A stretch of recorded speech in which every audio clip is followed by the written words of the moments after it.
ಲೋಕಸಭೆ ಚುನಾವಣೆ ಫಲಿತಾಂಶದ ನಂತರ ಜಿಲ್ಲಾ, ತಾಲೂಕು ಪಂಚಾಯಿತಿ ಹಾಗೂ ಸ್ಥಳೀಯ ಸಂಸ್ಥೆಗಳಿಗೆ ಚುನಾವಣೆ ಸಿಎಂ ಸಿದ್ದರಾಮಯ್ಯ. ಮೈಸೂರು: ಕಳೆದ 3 ವರ್ಷಗಳಿಂದ ನನೆಗುದಿಗೆ ಬಿದ್ದಿರುವ ಜಿಲ್ಲಾ ಮತ್ತು ತಾಲೂಕು ಪಂಚಾಯಿತಿ ಚುನಾವಣೆ ಹಾಗೂ ನಗರ ಸ್ಥಳೀಯ ಸಂಸ್ಥೆಗಳಿಗೆ ಚುನಾವಣೆ ನಡೆಸಲು ರಾಜ್ಯ ಸರ್ಕಾರ ಕೊನೆಗೂ ಮನಸ್ಸು ಮಾಡಿದ್ದು, ಲೋಕಸಭೆ ಚುನಾವಣೆ ಫಲಿತಾಂಶದ ನಂತರ ಸ್ಥಳೀಯ ಸಂಸ್ಥೆಗಳಿಗೆ ಚುನಾವಣೆ ನಡೆಸುವುದಾಗಿ ಮುಖ್ಯಮಂತ್ರಿ ಸಿದ್ದರಾಮಯ್ಯ ಅವರು ಶುಕ್ರವಾರ ಹೇಳಿದ್ದಾರೆ. ಇಂದು ಮೈಸೂರಿನ ಮೈಲಾರಿ ಹೋಟೆಲ್ನಲ್ಲಿ ತಿಂಡಿ ಸೇವಿಸಿದ ಬಳಿಕ ವರದಿಗಾರರೊಂದಿಗೆ ಸಿಎಂ ಸಿದ್ದರಾಮಯ್ಯ ಮಾತನಾಡಿದರು.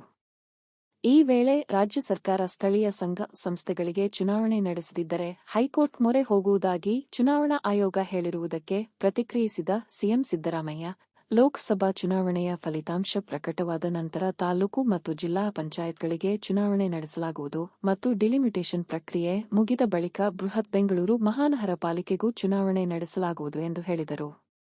ಇದೇ ವೇಳೆ ತಮ್ಮ ಪುತ್ರ ಯತೀಂದ್ರ ಅವರನ್ನು ವಿಧಾನಪರಿಷತ್ ಸದಸ್ಯ ಮಾಡುವ ಬಗ್ಗೆ ಹಬ್ಬಿರುವ ವದಂತಿಗಳಿಗೆ ಸ್ಪಷ್ಟನೆ ನೀಡಿದ ಸಿಎಂ, ಕಳೆದ ವಿಧಾನಸಭಾ ಚುನಾವಣೆಯಲ್ಲಿ ಯತೀಂದ್ರ ತಮಗಾಗಿ ವರುಣ ಕ್ಷೇತ್ರ ಬಿಟ್ಟುಕೊಟ್ಟಾಗಲೇ ಪಕ್ಷದ ಹೈಕಮಾಂಡ್ ಅವರನ್ನು ವಿಧಾನ ಪರಿಷತ್ ಸದಸ್ಯನಾಗಿ ಮಾಡುವ ಭರವಸೆ ನೀಡಿತ್ತು. ಈಗಲೂ ಅದು ಹೈಕಮಾಂಡ್ಗೆ ಬಿಟ್ಟ ವಿಚಾರ ಎಂದರು.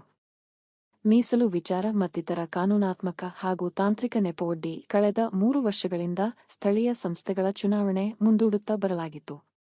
ಇದೀಗ ರಾಜ್ಯ ಸರ್ಕಾರ ಲೋಕಸಭೆ ಚುನಾವಣೆಯ ನಂತರ ಬಿಬಿಎಂಪಿ ಸೇರಿದಂತೆ ಸ್ಥಳೀಯ ಸಂಸ್ಥೆಗಳಿಗೆ ಚುನಾವಣೆ ನಡೆಸಲು ಮುಂದಾಗಿದೆ.